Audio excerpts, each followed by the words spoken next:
বিসমিল্লাহির রহমানির রহিম।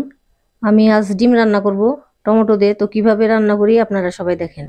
এই হলো মুরগির ডিম, সিদ্ধ করে ছুলে নিছি, টমেটো এভাবে কেটে নিছি। তো এখন আমি কড়াইতে তেল দিয়ে দেই। বিসমিল্লাহ। একটু সামান্য লবণ দিয়ে দিলাম। বিসমিল্লাহ।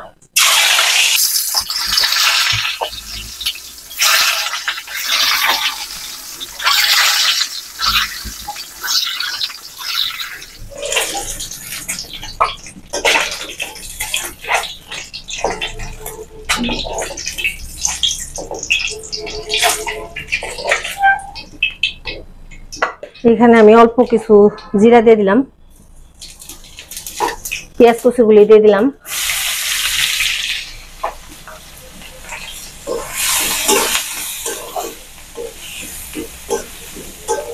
আলহামদুলিল্লাহ।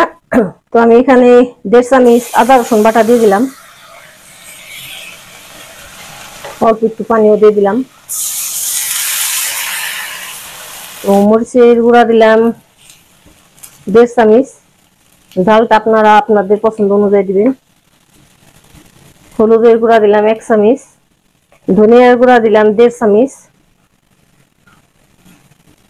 আর জিরার গুঁড়া দিলাম 1 চামচ।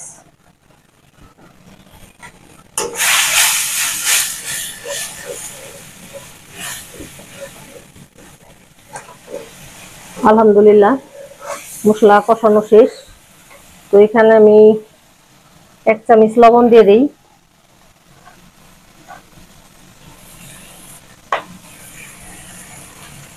আর টমেটো যে কেটে রাখছি এগুলো দিয়ে দিলাম।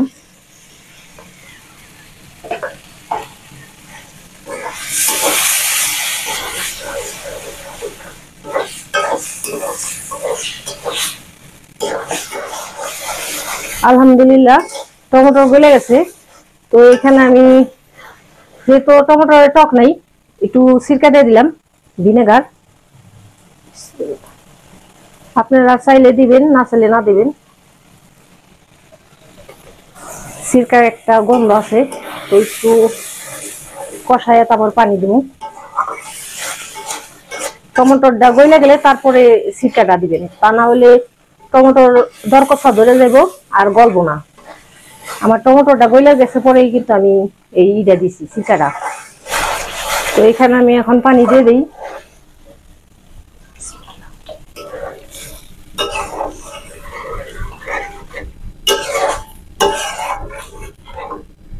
আর দিব না, এটুকুই থাকবো।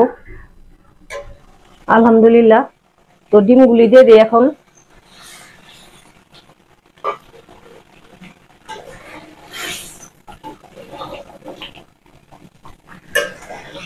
যেহেতু আমি সিরকা দিছি, ডিমের ভিতরে যাতে টকটা ঢুকতে পারে। আলহামদুলিল্লাহ, তো ডিমের টক প্রায় শেষ পর্যায়ে। তো আমি এখানে যেহেতু সিরকা দিছি, তো স্বাদ বাড়ার জন্য সামান্য একটু চিনি দিয়ে দিলাম। আমার লবণও কম হয়েছে, লবণও দিয়ে দিলাম।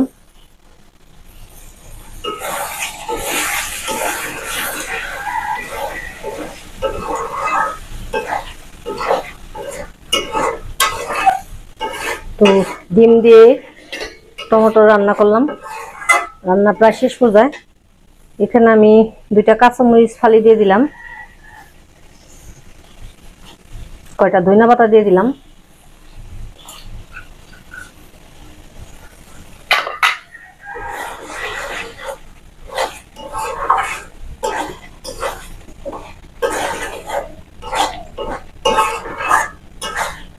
ডিমের টক রান্না করা শেষ।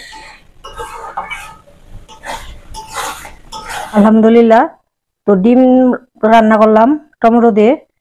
তো ভিডিওটা আপনাদের সবার সাথে শেয়ার করলাম, আপনারাও সবাই সবার সাথে শেয়ার করবেন।